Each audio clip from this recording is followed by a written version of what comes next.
الحمد لله نحمده ونستعينه ونؤمن به ونتوكل عليه ونعوذ بالله من شرور أنفسنا ومن سيئات أعمالنا من يهده الله فلا مضل له ومن يضلله فلا هادي له وأشهد أن لا إله إلا الله وحده لا شريك له وأشهد أن محمدا عبده ورسوله أرسله بالهدى ودين الحق ليظهره على الدين كله ولو كره المشركون اللهم صل على محمد وعلى آل محمد كما صليت على إبراهيم وعلى آل إبراهيم إنك حميد مجيد أما بعد فإن خير الحديث كتاب الله وخير الهدي هدي محمد صلى الله عليه وسلم وشر الأمور محدثاتها وكل محدثة بدعة وكل بدعة ضلالة وكل ضلالة في النار يا أيها الذين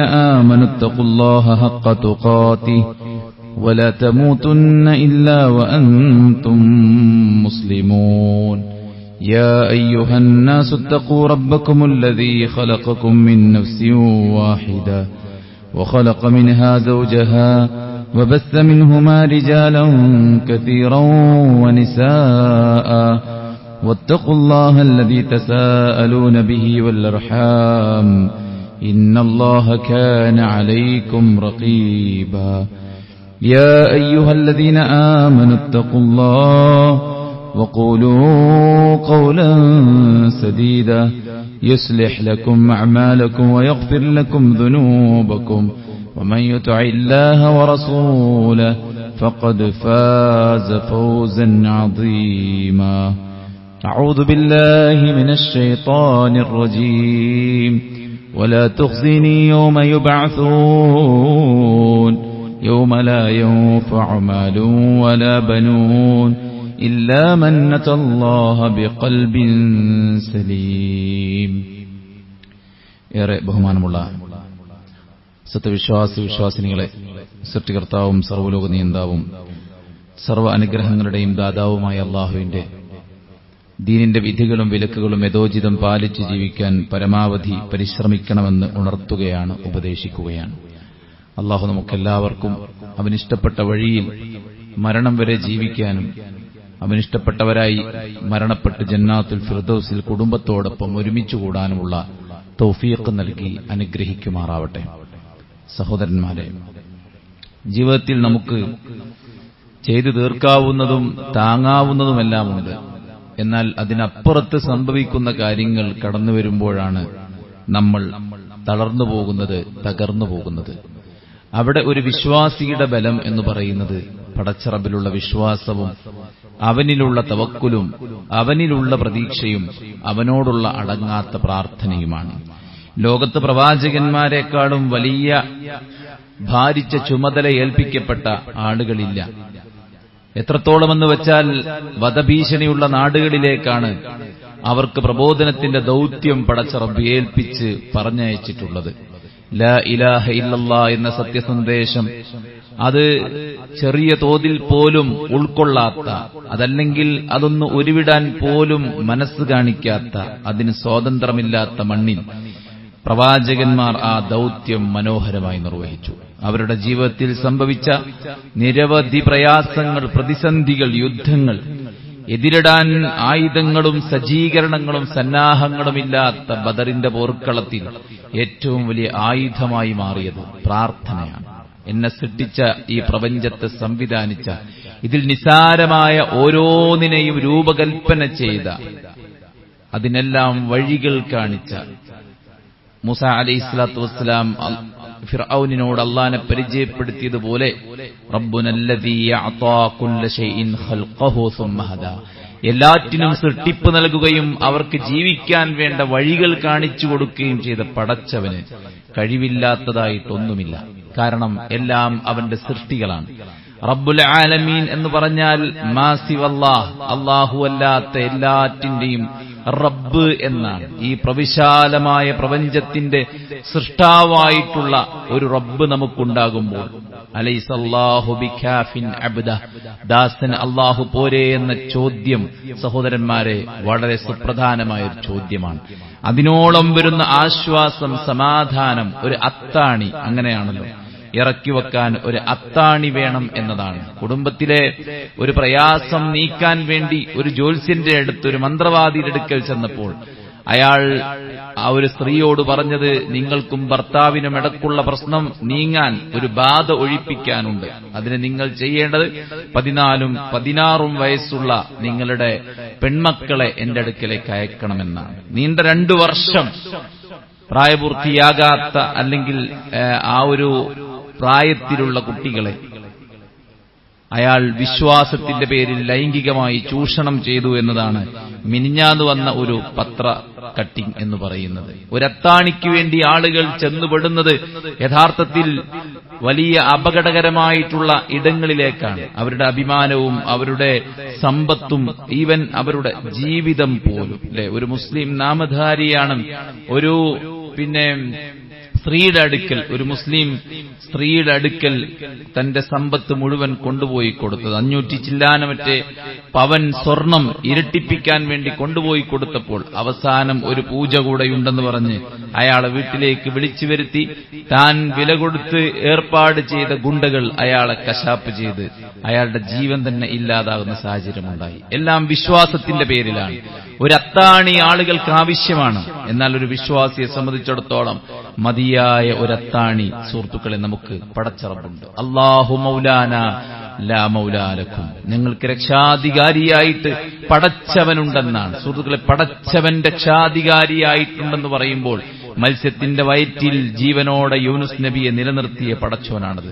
വർഷങ്ങളോളം രോഗമായി കിടന്ന അയ്യൂബ് നബിയുടെ രോഗം മാറ്റിയ പടച്ചോനാണത്. ഒരിക്കലും പ്രസവിക്കാത്ത സക്കരിയ നബിയുടെ ഭാര്യയുടെ ഗർഭത്തെ അദ്ദേഹത്തിന്റെ ഭാര്യയുടെ ഗർഭപാത്രത്തെ നാം പ്രസവത്തിന് വേണ്ടി സജ്ജീകരിച്ചു എന്ന് പറഞ്ഞ പടച്ചവനാണത്. ഒരു കടൽ വടികൊണ്ടടിച്ചാൽ പിളരുമോ സഹോദരന്മാരെ?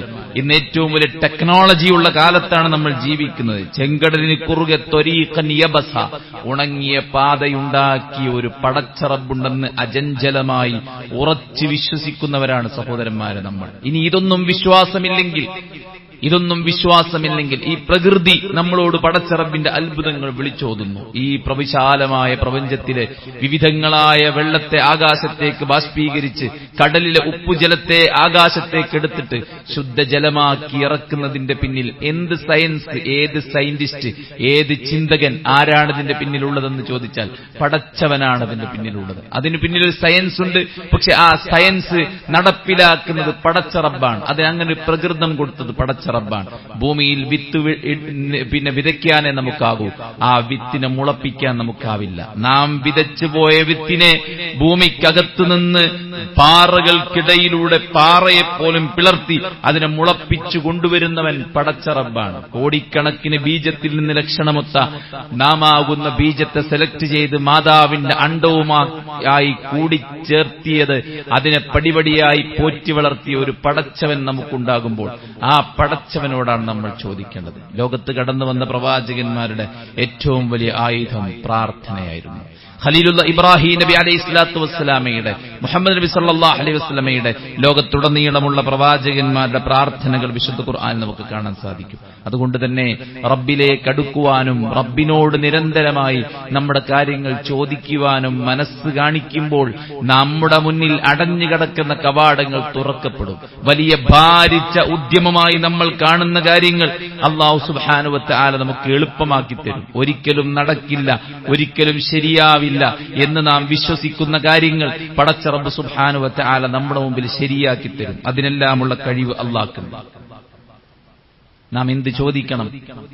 ഖലീലുള്ള ഇബ്രാഹിം അലൈഹി സ്വലാത്തു വസ്സലാമയുടെ പ്രാർത്ഥന, റബ്ബേ വലാ തുഖ്സിനി യൗമ യുബഅസൂൻ, ഉയർത്തെഴുന്നേൽപ്പിന്റെ നാളിൽ എന്നെ നീ നിന്ദിക്കല്ലേ റബ്ബേ. യൗമ ലാ യൻഫഉ മാലും വലാ ബനൂൻ ഇല്ലാ മൻ അതല്ലാഹ ബിഖൽബിൻ സലീം, ശുദ്ധമായ തെളിഞ്ഞ മനസ്സുമായി പടച്ച റബ്ബിന്റെ കോടതിയിൽ വരുന്നവർക്കല്ലാതെ വിജയമില്ലാത്ത, സമ്പത്തും സന്താനങ്ങളും ഒട്ടും ഉപകരിക്കാത്ത ഒരു പരലോകത്ത് നീ എന്നെ നിന്ദിക്കല്ലേ റബ്ബേ എന്നാണ്. മാതൃഗർഭത്തിൽ നിന്ന് നമ്മൾ തനിച്ചാണ് പുറത്തു വന്നത്. ഇനി റബ്ബിലേക്കുള്ള മടക്കം തനിച്ചാണ്. വലഖദ് ജിഅ്തുമൂനാ ഫുറാദ കമാ ഖലഖനാകും അവ്വല മർറ.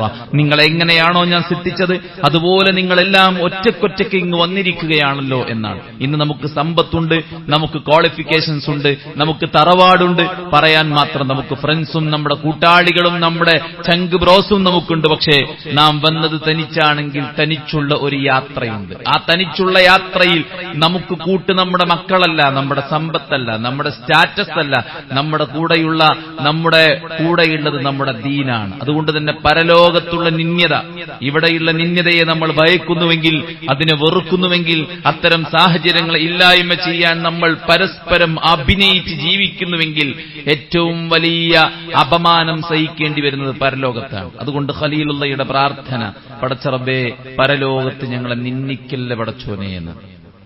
മരണത്തിന്റെ അവസാന മൊമെന്റിൽ അള്ളാഹുവിന്റെ റസൂൽ കരീം സല്ലല്ലാഹു അലൈഹി വസല്ലം പ്രാർത്ഥിച്ചത്, അള്ളാഹുവേ എന്നോട് നീ കരുണ കാണിക്കണമേ, എന്റെ പാപങ്ങൾ നീ പൊറുക്കണമേ എന്ന്. ജീവിതത്തിൽ ഒരു പാപങ്ങളും ചെയ്തിട്ടില്ലാത്ത റസൂൽ കരീം സല്ലല്ലാഹു അലൈഹി വസല്ലം അള്ളാഹുവിന്റെ ദാസൻ അവന്റെ അടുക്കലുള്ള സ്വർഗം കാണിച്ചു കൊടുത്തപ്പോൾ ആ സ്വർഗം തെരഞ്ഞെടുത്തു എന്ന് സഹാബത്തിനോട് പറഞ്ഞ ആ പ്രവാചകൻ സല്ലല്ലാഹു അലൈഹി വസല്ലം സ്വർഗത്തിന്റെ ഡോറിൽ ആദ്യം ചെന്ന് മുട്ടുന്നത് പ്രവാചകൻ സല്ലല്ലാഹു അലൈഹി വസല്ലമയാണ്. കാവൽക്കാർ ചോദിക്കും, ആരാണ്?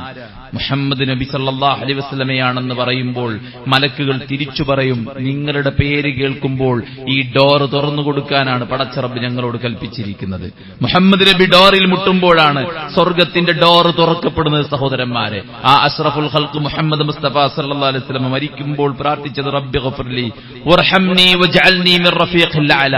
അല്ലാഹുവേ എന്നോട് നീ കരുണ കാണിക്കണമേ, എനിക്ക് നീ പാപങ്ങൾ പൊറുത്തു തരണമേ, നിന്റെ ഉന്നതമായ വ്യക്തിത്വങ്ങളോടൊപ്പം എന്നെ നീ ചേർക്കണമേ എന്ന് അള്ളാഹുവിന്റെ റസൂൽ സല്ലല്ലാഹു അലൈഹി വസല്ലം പ്രാർത്ഥിച്ചുവെങ്കിൽ, അതിനെക്കുറിച്ച് നിരന്തരമായി ഉപദേശങ്ങൾ കൊടുത്തുവെങ്കിൽ തുടങ്ങേണ്ടത് അവിടെ നിന്നാണ്. ഇവിടെ നമ്മൾ കുറച്ചു കാലമുള്ളൂ.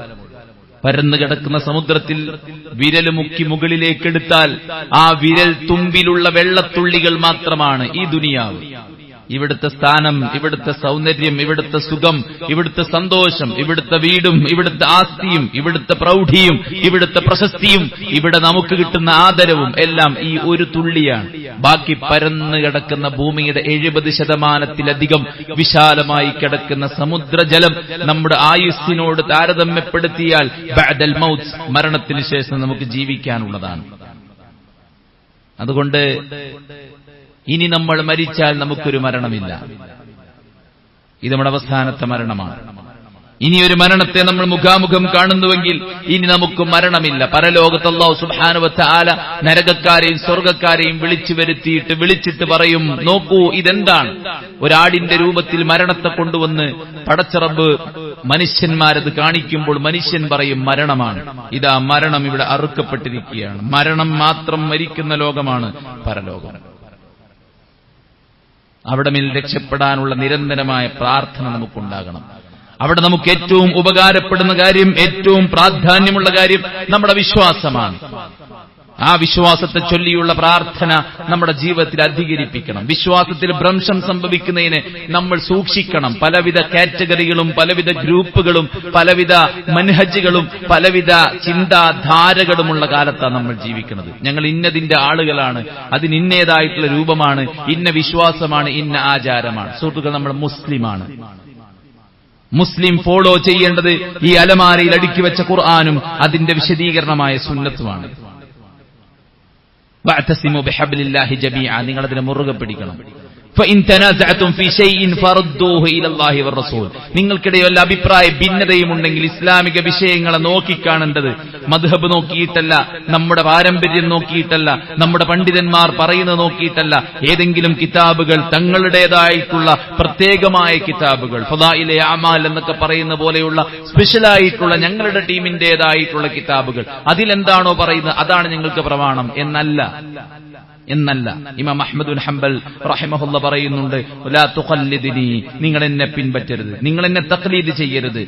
വലാ മാലിക്കീൻ വലാ ശാഫിഈ, നിങ്ങൾ ശാഫിഈയെയും മാലിക്കിനെയും ഒരാളെയും നിങ്ങൾ തഖ്ലീദ് ചെയ്യരുത്. പിന്നെ നിങ്ങൾ എന്താണ് ചെയ്യേണ്ടത്? ഞങ്ങൾ പറഞ്ഞ കാര്യം അതിന് തെളിവുണ്ടോ എന്നാണ് നിങ്ങൾ നോക്കേണ്ടത്. അവിടെയാണ് നമ്മുടെ വിശ്വാസമുള്ളത്, അവിടെയാണ് നമ്മുടെ കർമ്മമുള്ളത്, അവിടെയാണ് നമ്മുടെ സ്വഭാവമുള്ളത്, അവിടെയാണ് നമ്മുടെ ചിട്ടവട്ടങ്ങളുള്ളത്. ഖുർആൻ എന്തു പറഞ്ഞു, സുന്നത്ത് എന്തു പറഞ്ഞു, അവിടെ നിൽക്കാൻ നമുക്ക് പറ്റണം. കക്ഷികൾ ധാരാളം ഉണ്ടാകും, 73 കക്ഷികൾ വരെ ആകും. എണ്ണം നോക്കുമ്പോൾ സംഘടനകൾ ആയിരക്കണക്കിനുണ്ടാകും. അതല്ല, 73 ചിന്താധാരകൾ ഉണ്ടാകും. ഓരോന്നും ഓരോന്നിലേക്ക് ചെന്ന് ചേരും. മനസ്സിലായല്ലോ? അതിൽ സ്വർഗത്തിൽ പോകുന്ന ഒരു ടീം, മാ അന അലൈഹിൽ യൗമ വഅസ്ഹാബി, ഞാനും എന്റെ സഹാബത്തും എങ്ങനെയാണോ ഒരു വിഷയത്തിൽ നിലപാടെടുത്തത് അങ്ങനെ നിലപാടെടുക്കുന്നവരായിരിക്കും ആ സ്വർഗത്തിൽ പോകുന്ന കക്ഷികൾ എന്നാണ്. അള്ളാഹുവിന്റെ റസൂലിന്റെ കാലത്ത് ജാറമുണ്ടായിരുന്നു, അവിടെ ഒരു ഉറൂസ് ഉണ്ടായിരുന്നു, അവിടെ ഒരു ആന എഴുന്നള്ളിപ്പുണ്ടായിരുന്നു, അവിടെ ആണും പെണ്ണും ഇഴകിച്ചേർന്നുള്ള പരിപാടികളും ആഘോഷങ്ങളും ഉണ്ടായിരുന്നു. നോക്കണം, എന്തിനു നോക്കണം? പണ്ഡിതന്മാർ പറഞ്ഞ പോരാ, നമ്മുടെ ഖബറും നമ്മുടെ പരലോകവും നമ്മൾ ഉറപ്പിക്കണം. നോക്കിയിട്ട് ഖുർആനിലും സുന്നത്തിലും അതുണ്ടോ? ഉണ്ട്. എന്താ ഉള്ളത്? നിങ്ങൾ ഖബർ സന്ദർശിക്കണം, അത് നിങ്ങളെ മരണത്തെക്കുറിച്ചുള്ള ഓർമ്മയുണ്ടാക്കും. ഒരു ചാണിന് മീതെയുള്ള മുഴുവൻ ഖബറും അലി തട്ടി നിരപ്പാക്കാതെ താങ്കൾ തിരിച്ചു വരരുതെന്ന് പറഞ്ഞ് അലിയുടെ കയ്യിൽ കുന്തം കൊടുത്ത് മക്കയിലുള്ള മുഴുവൻ പൊന്തി നിൽക്കുന്ന ഖബറും തട്ടി നിരപ്പാക്കിയതാണ് ഇസ്ലാമിക പ്രമാണങ്ങൾ നമുക്ക് കാണാൻ സാധിക്കും. അവിടെ ഒരു കത്തപ്പുരയില്ല, അവിടെ ഒരു കെട്ടിപ്പൊക്കലില്ല, അവിടെ നിലവിലക്കില്ല, അവിടെ പ്രത്യേകമായിട്ടുള്ള മഹത്വവൽക്കരണങ്ങളില്ല, ആ ഖബറാളിയോടായിട്ടുള്ള ഒരു പ്രാർത്ഥനയുമില്ല.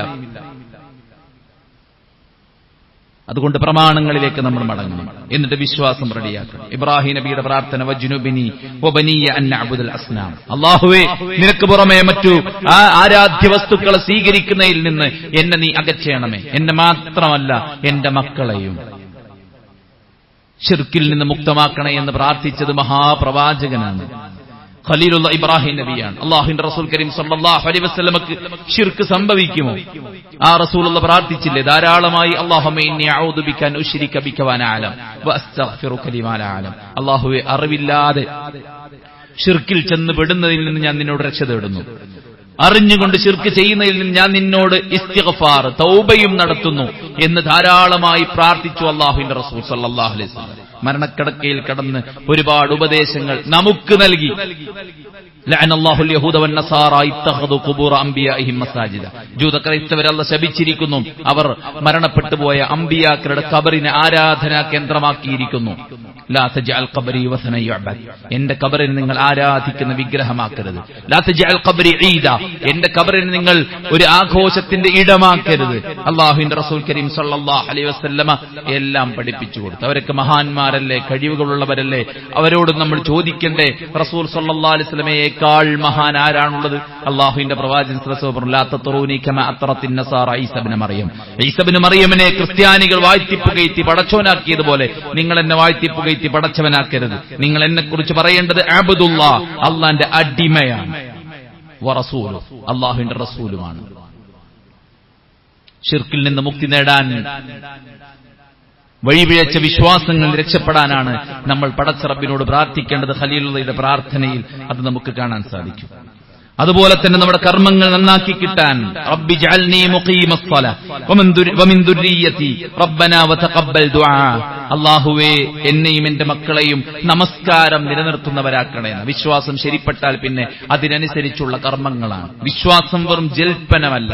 ലൈസൽ ഈമാനു ബിത്തമന്നി, ഈമാൻ എന്ന് പറയുന്നത് ഒരു വ്യാമോഹമല്ല, ഒരു ജൽപ്പനമല്ല. വലാകിൻ, മറിച്ച് അതെന്താണ്? നമ്മുടെ ഹൃദയത്തിൽ ഉറച്ച ഒരു വിശ്വാസമാണ്. ആ വിശ്വാസത്തിനനുസരിച്ചുള്ള മൂവ്മെന്റിന്റെ പേരാണ് ഈമാൻ എന്ന് പറയുന്നത്. അതുകൊണ്ട് വിശുദ്ധ ഖുർആൻ പറഞ്ഞത്, ലൈസൽ ബിർറ അൻ തുവല്ലു വുജൂഹക്കും ഖിബ്ലൽ മശ്രിഖ് വൽ മഗ്രിബ് വലാകിന്നൽ ബിർറ മൻ ആമന ബില്ലാഹി വൽ യൗമിൽ ആഖിർ എന്ന് പറഞ്ഞിട്ട് അല്ലാഹു പറയും, നിങ്ങൾ കിഴക്കോട്ടോ പടിഞ്ഞാറോട്ടോ തിരിഞ്ഞു നിൽക്കൽ മാത്രമല്ല പുണ്യം, മറിച്ച് ഈമാൻ കാര്യങ്ങളാണ് പുണ്യം. പിന്നീട് ഒരുപാട് പുണ്യകർമ്മങ്ങൾ പറഞ്ഞതിന് ശേഷം അല്ലാഹു പറയുന്നു, ഉലൈകല്ലദീന സദഖു, അവരാകുന്നു സത്യസന്ധമായി വിശ്വാസം പുലുകിയവർ എന്ന്. വിശ്വാസം മനസ്സിൽ ഉറച്ചാൽ മാത്രം പോരാ, അത് പ്രകടിപ്പിക്കണം സഹോദരന്മാരെ. 5 നേരമേ നമുക്ക് നമസ്കാരമുള്ളൂ, അത് കൃത്യമായി നിർവഹിക്കാൻ പറ്റാത്ത എന്നെ എന്തിനു കൊള്ളും എന്ന ഒരു ഇൻഫീരിറ്റി കോംപ്ലക്സ് നമുക്കുണ്ടായിരിക്കണം. എപ്പോഴെങ്കിലും നിസ്കരിച്ചാൽ മതി എന്നല്ല, ജുമുഅക്ക് പങ്കെടുക്കുന്നുണ്ടല്ലോ അത് തന്നെ എമ്പാടുമാണ് എന്നല്ല, മഗ്രിബിന്റെ ജമാഅത്തിനാണ് എനിക്ക് പങ്കെടുക്കാൻ പറ്റുന്നത് അതിന് ഞാൻ ശ്രമിക്കുന്നുണ്ടല്ലോ അതുമല്ല. 5 നേരം കൃത്യമായി നമസ്കാരം നിർവഹിക്കുമ്പോൾ 5 നേരം കുളിച്ച് ശുദ്ധീകരിക്കുന്നവനെ പോലെയാണ്. ജീവിതത്തിൽ സംഭവിക്കുന്ന അബദ്ധങ്ങൾ, മാലിന്യങ്ങൾ അതിലൂടെ ശുദ്ധീകരിക്കപ്പെടും. അതുകൊണ്ട് തന്നെ നമസ്കാരത്തിന്റെ കാര്യത്തിൽ, കർമ്മത്തിന്റെ കാര്യത്തിൽ അവിടുന്ന് ഏറ്റവും അധികം പ്രാർത്ഥിക്കുകയുണ്ടായി. റബ്ബി ജഅൽനി മുഖീമസ്സലാഹ് വമിൻ ദുർരിയതി, എന്റെ മക്കളെയും എന്നെയും നമസ്കാരം നിലനിർത്തുന്നവനാക്കണം. റബ്ബനാ വതഖബ്ബൽ ദുആ, അല്ലാഹു ഞങ്ങളുടെ പ്രാർത്ഥന നീ സ്വീകരിക്കണമേ. റബ്ബന ഗ്ഫിർലി വലിവാലിദൈ, അല്ലാഹു എനിക്കും എന്റെ മക്കൾക്കും നീ പൊറുത്തു തരേണമേ. എപ്പോഴും നമ്മൾ പ്രാർത്ഥിക്കേണ്ടതാണ് പടച്ചോനെ ചെയ്തു പോയ പാപങ്ങൾ പൊറുത്തു തരണേ എന്നുള്ളത്. അതുപോലെ തന്നെ മുഅ്മിനീങ്ങൾക്കും നീ പൊറുത്തു തരണേ എന്ന് ഇബ്രാഹിം നബി അലൈഹിസ്സലാത്തു വസ്സലാം പ്രാർത്ഥിച്ചു. മുഹമ്മദ് നബി സല്ലല്ലാഹു അലൈഹി വസല്ലം പ്രാർത്ഥിച്ചു, യാ അയ്യുഹന്നാസ് തൂബു ഇലല്ലാഹി വസ്തഗ്ഫിറു, നിങ്ങൾ അല്ലാഹുവിലേക്ക് തൗബ ചെയ്യൂ, ഇസ്തിഗ്ഫാർ പാപമോചനം തേടൂ. ഫഇന്നി അതൂബു ഫിൽ യൗമി 100 മറ, 100-ലധികം തവണ ഞാൻ ഇസ്തിഗ്ഫാർ തേടുന്നുണ്ടെന്നാണ് ഇമാം അഹ്മദ് ബിൻ ഹംബൽ.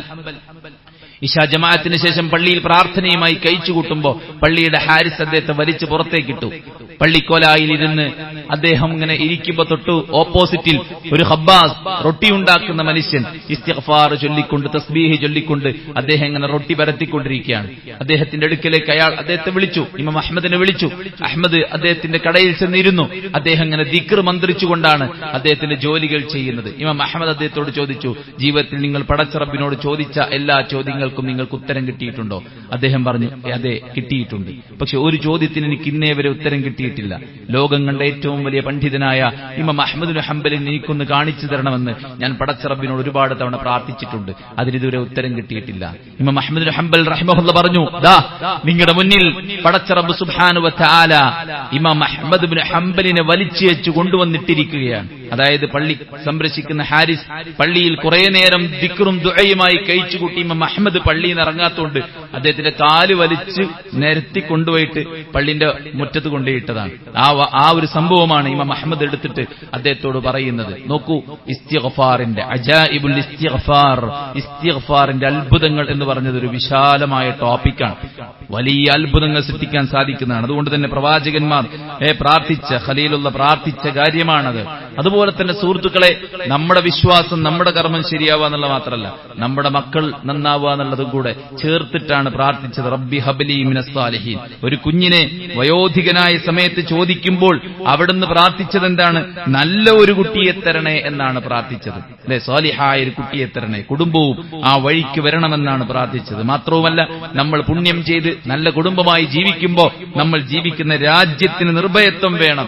ഇബ്രാഹിം നബി അതും പ്രാർത്ഥിച്ചു. അല്ലാഹുവേ റബ്ബി ജഅൽ ഹാദാ ബലദൻ ആമിന വർസുഖ് അഹ്ലഹു മിനസ് സമറാത്ത്. അല്ലാഹുവേ ഈ രാജ്യത്തെ നീ അമ്നുള്ള നിർഭയത്വമുള്ള രാജ്യമാക്കണേ, ലോകത്തുടനീളമുള്ള സമറാത്തുകളെ ഈ മണ്ണിലേക്ക് എത്തിക്കണേ എന്നുള്ള ഇബ്രാഹിം നബിന്റെ പ്രാർത്ഥനയാണ് സുഹൃത്തുക്കളെ. മക്കയിലേക്ക് ലോകത്തുടനീളമുള്ള എല്ലാ ഫുഡ് ഐറ്റംസും ഒഴുകിക്കൊണ്ടിരിക്കുന്നു എന്നത് ആ പ്രവാചകന്റെ പ്രാർത്ഥനയാണ്. അതുകൊണ്ട് നമ്മുടെ പരലോകത്തിന് വേണ്ടി, നമ്മുടെ വിശ്വാസത്തിന് വേണ്ടി, നമ്മുടെ കർമ്മത്തിന് വേണ്ടി, നമ്മുടെ മക്കളുടെ നന്മയ്ക്ക് വേണ്ടി, നമ്മുടെ രാജ്യത്തിന്റെ നിർഭയത്വത്തിന് വേണ്ടി നമുക്ക് നല്ല ഒരു അപമാനമില്ലാതെ ജീവിക്കാൻ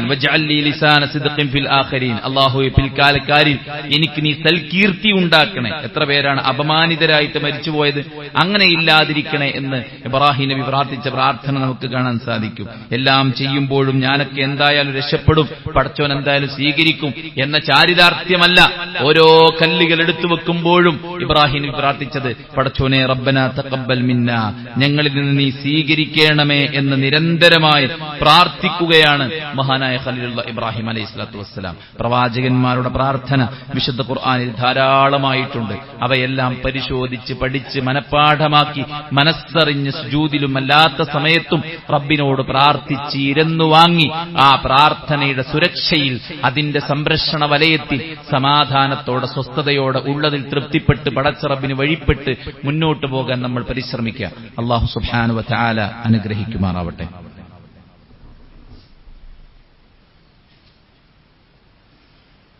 അൽഹംദുലില്ലാഹി വസ്സലാത്തു വസ്സലാമു അലാ റസൂലില്ലാഹി വഅലാ ആലിഹി വസഹ്ബിഹി അജ്മഈൻ. അമ്മാ ബഅദ്. അല്ലാഹുവിനെ സൂക്ഷിക്കണമെന്ന് ഒരിക്കൽ കൂടെ ഉണർത്തുകയാണ്, ഉപദേശിക്കുകയാണ്. സഹോദരന്മാരെ, പുതിയൊരു വിദ്യാഭ്യാസ വർഷം ആരംഭിക്കാനിരിക്കുകയാണ്. ഈ ഒരു സന്ദർഭത്തിൽ വിജ്ഞാനത്തിന്റെ പ്രാധാന്യം നമുക്കാർക്കും പറഞ്ഞു തരേണ്ട ആവശ്യമില്ല. ഒരു പക്ഷിയുടെ 2 ചിറക് കണക്കെ വർത്തിക്കുന്നതാണ് ഭൗതിക വിദ്യാഭ്യാസവും മതപരമായ വിശ്വാസവും വിജ്ഞാനവും. മതവിജ്ഞാനമില്ലാത്ത ഭൗതിക വിജ്ഞാനം യഥാർത്ഥത്തിൽ ഒരു മനുഷ്യനെയല്ല നിർമ്മിക്കുന്നത് എന്നത് നമ്മൾ മനസ്സിലാക്കിയിരിക്കേണ്ടതുണ്ട്. ഒരുപാട് യോഗ്യതകളുടെ പടവുകൾ താണ്ടിക്കടക്കുമ്പോൾ ആ കുട്ടി ഒരു ധാർമ്മിക ബോധമുള്ളവനായി തീരുക എന്നത് വളരെ പ്രാധാന്യമുള്ളതാണ്. ഇന്ന് നമ്മുടെ സമൂഹം നേരിടുന്ന ഏറ്റവും വലിയ പ്രശ്നം എന്താണ്? കഷ്ടപ്പെട്ട് മക്കളെ വളർത്തി ഒരു നിലയിലേക്ക് എത്തിച്ചപ്പോ അവര് UK-യിലും യൂറോപ്പിലും US-ലുമൊക്കെ സെറ്റിലായി അവിടുത്തെ സിറ്റിസൺഷിപ്പൊക്കെ നേടിയെടുത്ത് അവിടെ നിന്ന് കല്യാണവും കഴിച്ച് കുടുംബമായി ജീവിക്കാൻ, നമുക്ക് ജീവിക്കാനുള്ള ചില്ലറ ഡോളറുകൾ നൽകിയിട്ട് അവരുടെ വലിയ വീടിന്റെ ഒരു കാവൽക്കാരനായിട്ട് പ്രായമായ ഉമ്മയും ഉപ്പയും മാറാണ്. ഇവിടെ ധാർമ്മിക ബോധം എന്നത് ഏറ്റവും അനിവാര്യമാണ്. ഖുർആന്റെ ഒന്നാമത്തെ കൽപ്പന എന്താണ്? ഇഖ്റ ബിസ്മി റബ്ബിക്കല്ലദീ ഖലഖ് എന്നാണ്. നീ വായിക്കുക എന്നാണ്. അല്ലാഹു സുബ്ഹാനഹു വ തആല മനുഷ്യനെ സൃഷ്ടിച്ചതിന് ശേഷം അവന് നൽകിയ ഒന്നാമത്തെ അനുഗ്രഹം അറിവാണ്. വഅല്ലമ ആദമൽ അസ്മാഅ കുല്ലഹ. ആദമിന് അല്ലാഹു സുബ്ഹാനഹു വ തആല ധാരാളം നാമങ്ങളും മറ്റൊക്കെ പഠിപ്പിച്ചു കൊടുത്തു എന്നുള്ളതാണ്. അതുകൊണ്ട് തന്നെ വിദ്യാഭ്യാസം അത് വളരെ അനിവാര്യമാണ് ഇന്നത്തെ കാലത്ത്. പണ്ടൊക്കെ ചെറിയ ചെറിയ ക്ലാസ്സുകളിൽ നിന്ന് പഠനം നിർത്തലായിരുന്നു. 9ാം ക്ലാസ് എത്തുമ്പോൾ സന്തോഷമാണ്, കാരണം 10 കഴിഞ്ഞാൽ ഇനി പഠിക്കണ്ടല്ലോ, സ്കൂൾ കഴിഞ്ഞല്ലോ എന്നുള്ള. പിന്നെ അത് +2 ആയി, പിന്നെ അത് ഡിഗ്രി ആയി, പിന്നെ അത് PG ആയി, പിന്നെ അത് PhD ആയി. ഇനി എത്ര പഠിക്കാമോ അത്രയെല്ലാം പഠിക്കണമെന്നുള്ള ബോധം, ഒരു സാമൂഹികമായ ഒരു തിരിച്ചറിവ്, ഒരു പൊതുബോധം ഇവിടെ ക്രിയേറ്റ് ചെയ്യപ്പെട്ടിട്ടുണ്ട്. അതുകൊണ്ട് നന്നായി പഠിക്കണം എന്നതിൽ യാതൊരു സംശയവുമില്ല.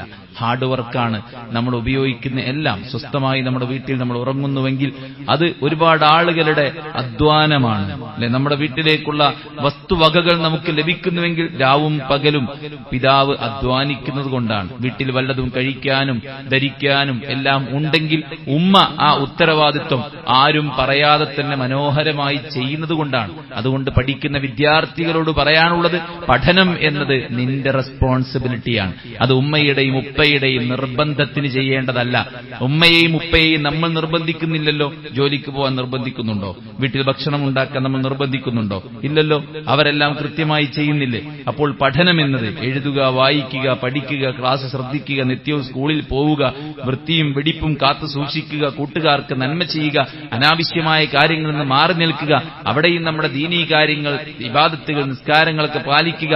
ഇതെല്ലാം നമ്മൾ പാലിക്കേണ്ട ഉത്തരവാദിത്തമാണ്. അതുകൊണ്ട് നല്ലൊരു പ്രാർത്ഥനയോടുകൂടെ പുതിയ അക്കാഡമിക് ഇയറിലേക്ക് നമ്മൾ കാലുകൾ എടുത്തു വെക്കുക എന്നുള്ളതാണ്. അതോടൊപ്പം തന്നെ ഈ ഭൗതിക വിദ്യാഭ്യാസത്തോടൊപ്പം നമ്മൾ ദീനിയായ വിദ്യാഭ്യാസവും നേടിയെടുക്കുക എന്നുള്ളതാണ്. ത്വലബുൽ ഇൽമി ഫരീദ അലാ കുല്ലി മുസ്ലിം.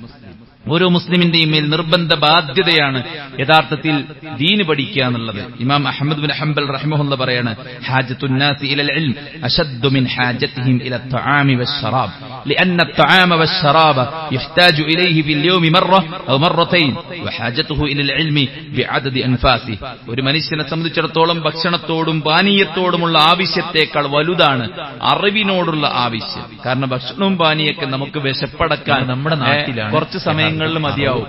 എന്നാൽ ഇൽമ് എന്ന് പറയുന്നത് ഓരോ ശ്വാസത്തിലും നമുക്ക് ആവശ്യമാണ്. അതുകൊണ്ടാണ് റസൂലുള്ളാഹി അല്ലാഹു പറഞ്ഞത്, പാവപ്പെട്ടവർക്ക് കഴിക്കാൻ കൊടുക്കണം. നീ അറിയണം അന്നഹു ലാ ഇലാഹ ഇല്ലല്ലാഹ്, അല്ലാഹ് ആരാധനക്ക് അർഹനില്ല എന്ന ആ മുസ്ലിംസിന് വരെ നമുക്കത് കൊടുക്കാം. മഹിതമായ സന്ദേശത്തെ നീ അറിയണം എന്ന ഇങ്ങനത്തെ സാഹചര്യത്തിൽ നമ്മൾ തൗഹീദിന്റെ ലാ ഇലാഹ ഇല്ലല്ലാഹയുടെ 7 ഷർത്തുകളിൽ ഒന്നാമത്തെ ഷർത്ത് ഇൽമാണ്. എല്ലാം പഠിച്ചു വിവരക്കേടിനെ ഇല്ലാതാക്കുന്ന ഇൽമ് ലാ ഇലാഹ ഇല്ലല്ലാഹ് എന്ന വിഷയത്തിൽ നമ്മൾ നേടിയെടുക്കണമെന്ന്. അപ്പൊ അതിൽ നമുക്ക് തിന്നാൻ പറ്റുന്ന, അതുകൊണ്ട് തന്നെ മതപരമായ മദ്രസ വിദ്യാഭ്യാസം, മദ്രസ കഴിഞ്ഞ കുട്ടികൾക്ക് മതം പഠിക്കാനുള്ള അതുപോലെ തന്നെ അവസരങ്ങൾ, സംരംഭങ്ങൾ, ഓൺലൈനായിട്ടും ഓഫ്ലൈനായിട്ടും ചെറുതും വലുതുമായിട്ടുമുള്ള മാർഗങ്ങൾ, വായനകൾക്കുള്ള പുതിയ ചെറിയ ചെറിയ കൊച്ചു ലൈബ്രറികൾ വീട്ടിൽ സംവിധാനിച്ചു വെച്ച് കുട്ടികൾക്ക് പങ്കെടുക്കാവുന്ന പ്രോഗ്രാമുകൾ അവരെ പങ്കെടുപ്പിച്ച് അവർക്കും വീട്ടിൽ വെച്ച് ദീനെ നിരന്തരമായി കേൾപ്പിച്ച് അവരുമായിട്ട് സംസാരിച്ച് അവരുടെ ഉള്ളിലുള്ള ആശയം എന്താണെന്ന് മനസ്സിലാക്കി അതിനനുസരിച്ചുള്ള മെഡിസിൻസ് അവർക്ക് കൃത്യമായി അറിവിന്റെ വെളിച്ചത്തിൽ അവരോട് നൽകി അവരെ വളർത്തിക്കൊണ്ടുവരുമ്പോഴാണ് യഥാർത്ഥത്തിൽ നാളെ ഖബറിൽ കിടക്കുമ്പോൾ അനുഗ്രഹങ്ങൾ വർഷിക്കപ്പെടുമ്പോൾ ചോദിക്കും. തന്നെ ചില ആൾക്കാർ ആയത്തിന് ദുർവ്യാഖ്യാനിച്ച് അപ്പോൾ പറയപ്പെടും, ഭൂമിയിൽ ജീവിച്ചുകൊണ്ടിരിക്കുന്ന നിന്റെ മകൻ നിനക്ക് വേണ്ടി പ്രാർത്ഥിച്ചുകൊണ്ടിരിക്കുന്നുണ്ട് എന്ന് അവിടെ വെച്ചിട്ട് പറയുന്നത് കേൾക്കാൻ നമുക്ക് സാധിക്കണമെങ്കിൽ എങ്ങനെ മയ്യത്ത് കുളിപ്പിക്കണം, എങ്ങനെ കഫൻ ചെയ്യണം, എങ്ങനെ നിസ്കരിക്കണം, നിസ്കാരത്തിൽ എന്ത് ചൊല്ലണം, എങ്ങനെ തസ്ബീഹ് ചൊല്ലണം, ഇതൊന്നും അറിയാത്ത മക്കളുടെ എണ്ണം വർദ്ധിച്ചുകൊണ്ടിരിക്കുകയാണ്. കൂട്ടത്തിൽ മൂളുകയാണ് പലരും ചെയ്യുന്നത്. നമസ്കാരത്തിന്റെ പ്രാർത്ഥന അറിയാതെയാണ് പലപ്പോഴും പിതാവിന്റെ മരിച്ചിറങ്ങും പിതാവിന്റെ മയ്യത്ത് നിസ്കരിക്കുന്നത്. ആ അവസ്ഥയിൽ നിന്ന് മാറ്റമുണ്ടാകാൻ സഹോദരന്മാരെ നമ്മൾ ഈ ഭൗതിക വിദ്യാഭ്യാസത്തോടൊപ്പം മതപരമായ വിദ്യാഭ്യാസങ്ങളുടെ സമന്വയോടെ പറഞ്ഞു പോകണം. മകനെ നിന്നെ അറുക്കാനാണ് മകൻ കൊടുത്ത മറുപടി എന്താണ്? നിങ്ങൾ ചെയ്തു എന്താണോ അള്ളാഹ് കൽപ്പിച്ചത്. അതുപോലെ ചിഹ്നങ്ങളെ ആദരിക്കുന്നതിന്റെ ഭാഗമാണ് പറഞ്ഞാൽ ഫ്രണ്ട്സിനെ കുറിച്ച് പറഞ്ഞ ട്രെൻഡിനെ കുറിച്ച് പറഞ്ഞ കുട്ടികൾ എന്താ പറയാ, എല്ലാവരും അറുക്കാനൊന്നല്ല പറയുന്നത് അല്ലെ. അതിനെക്കുറിച്ച് പറഞ്ഞാൽ തന്നെ നിങ്ങൾ ഏത് കാലക്കാരനാണ്? എന്തേ കാരണം അവർക്ക് ചേരാൻ പറ്റാത്ത ആൾക്കാർ നോളജ് കിട്ടിയിട്ടില്ല, വിശ്വാസം ശരിയായിട്ടില്ല. അതുകൊണ്ട് ആ കാര്യത്തിൽ കൂടെ നമ്മൾ ശ്രദ്ധിക്കുക. കഴിഞ്ഞ ഖുതുബയിൽ നമ്മൾ സൂചിപ്പിച്ചതുപോലെ സ്കൂൾ തുറക്കുമ്പോഴുണ്ടാകുന്ന ചെലവുകളും ഒരുവട്ടെ നമ്മൾ ചെയ്യാൻ പ്രയാസപ്പെടുന്ന നമ്മുടെ കൂടെയുള്ള ആളുകളെ സഹായിക്കാൻ നമ്മൾ പ്രത്യേകം ശ്രദ്ധിക്കുക. അല്ലാഹു സുബ്ഹാനഹു വ തആല അനുഗ്രഹിക്കുമാറാവട്ടെ. നമ്മുടെ വീഴ്ചകൾക്ക് അല്ലാഹു വിട്ടുപുറത്ത് മാപ്പാക്കി തരട്ടെ. നമ്മിൽ പ്രയാസപ്പെടുന്ന പ്രയാസങ്ങൾ അല്ലാഹു ദൂരീകരിച്ചു കൊടുക്കട്ടെ. അർക്കുന്ന രോഗികൾക്ക് അല്ലാഹു ശിഫാഉൻ ആജില സമ്മാനിക്കട്ടെ. നമ്മിൽ നിന്ന് മരിച്ചു പിരിഞ്ഞവർക്ക് അല്ലാഹു മഗ്ഫിറത്തും റഹ്മത്തും നൽകുമാറാവട്ടെ. നമുക്കും പടച്ച റബ്ബ് ഇപ്പോൾ സാമ്പത്തിക അവസ്ഥയില്ല, പരലോകവും സ്വർഗ്ഗവും പ്രദാനം ചെയ്യുമാറാവട്ടെ. അയ്യാമത്തെ ശരീരത്തിലേക്ക് അല്ലാഹു തടുക്കുമാറാവട്ടെ. നമ്മുടെ മക്കളെ അല്ലാഹു ദീനീ ബോധമുള്ള മക്കളാക്കി മാറ്റുമാറാവട്ടെ. അവർക്ക് ഭൗതികമായ ഉയർച്ച അല്ലാഹു പ്രദാനം ചെയ്യുമാറാവട്ടെ. പഠനവും മറ്റു കാര്യങ്ങളും അല്ലാഹു എളുപ്പമാക്കുമാറാവട്ടെ. നമ്മുടെ കുടുംബത്തിൽ, നമ്മുടെ മക്കളിൽ, നമ്മുടെ ജോലിയിൽ, എല്ലാവരും മറ്റെല്ലാ കാര്യങ്ങളിലും അല്ലാഹു ഖൈറും ബറക്കത്തും എളുപ്പവും പ്രദാനം ചെയ്യുമാറാവട്ടെ. കടം വാങ്ങിയിട്ട് ഇറക്കാൻ പറ്റുന്ന സമയത്തെ ദീനിന് വേണ്ടി ഉപയോഗപ്പെടുത്താൻ സമയത്തിൽ, ആരോഗ്യത്തിൽ, ചിന്തയിൽ, കഴിവിൽ, അറിവിൽ ഒക്കെ അല്ലാഹു ബറക്കത്ത് നൽകി അനുഗ്രഹിക്കുമാറാവട്ടെ. അല്ലാഹുവിന്റെ ഇഷ്ടപ്പെട്ട അടിമകളിൽ നിന്ന് അല്ലാഹു നമ്മളെ എല്ലാവരെയും ചേർക്കുമാറാവട്ടെ. അല്ലാഹു നമ്മുടെ രാജ്യത്ത് സമാധാനം നിലനിർത്തി തരുമാറാവട്ടെ. ഈ രാജ്യത്തിന്റെ ഭരണഘടനയെ, ജനാധിപത്യത്തെ കാത്തു സൂക്ഷിക്കുന്ന, അതിനെ ആദരിക്കുന്ന, ബഹുമാനിക്കുന്ന ആളുകൾക്ക് രാജ്യത്തിന്റെ അധികാരം പടച്ചറബ് തിരിച്ചു നൽകുമാറാവട്ടെ. അല്ലാഹു സുബ്ഹാനഹു വ തആല ലോകത്തുടനീളം പ്രയാസപ്പെടുന്ന, യുദ്ധഭൂമികയിൽ കഷ്ടപ്പെടുന്ന പട്ടിണി പാവങ്ങൾക്ക് അല്ലാഹു റബ്ബന പ്രദാനം ചെയ്യുമാറാവട്ടെ. പച്ചക്കരളുള്ള മനുഷ്യന്മാരെ ഒന്നൊടുക്കി തന്നിലൂടെ ആയുധ കച്ചവടവും തങ്ങളുടെ ഭൂവിസ്തൃതി വർദ്ധിപ്പിക്കാനുമുള്ള പരിശ്രമങ്ങളെ അല്ലാഹു പരാജയപ്പെടുത്തുമാറാവട്ടെ. അവരുടെ ആയുധ ശേഖരങ്ങൾ അല്ലാഹു തകർക്കുമാറാവട്ടെ. അവരുടെ സംഘശക്തി അല്ലാഹു ചിഹ്ന ഭിന്നമാക്കുമാറാവട്ടെ. അവരുടെ തന്ത്രങ്ങളെ അല്ലാഹു സുബ്ഹാനഹു വ തആല പാഴ്വേലയാക്കുമാറാവട്ടെ. അവർ തൊടുത്തുവിടുന്നത് അവർക്കുള്ള നാശത്തിനുള്ള ആയുധമാക്കി പടച്ച റബ്ബ് മാറ്റുമാറാവട്ടെ. അല്ലാഹുമ്മ ഗഫർ ലിൽ മുഅ്മിനീന വൽ മുഅ്മിനാത്ത് വൽ മുസ്ലിമീന വൽ മുസ്ലിമാത്ത് الأحياء منهم والأموات إنك مجيب الدعوات يا قاضي الحاجات. اللهم ربنا تقبل منا إنك أنت السميع العليم وتب علينا إنك أنت التواب الرحيم. ربنا آتنا في الدنيا حسنة وفي الآخرة حسنة وقنا عذاب النار. آمين برحمتك يا أرحم الراحمين.